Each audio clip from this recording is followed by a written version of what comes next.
So I hardly ever do reviews on too many products, but this T-Mod shifter is absolutely insane. We're in first gear. I mean, there is zero play.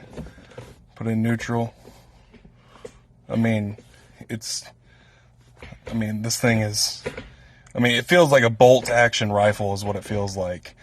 I have the full billet lower, and they're 20% upper, and it's probably honestly one of the best shift knobs I've ever felt.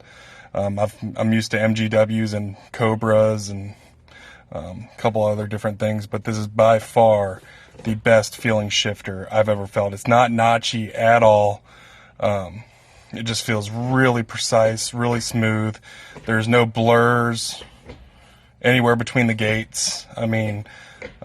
It's just really nice. My car has 12,000 miles on it, and this isn't just something you should consider just because of because your car has more miles on it or whatever. My car had 12,000 miles on it whenever I did this, and yeah, I noticed night and day difference.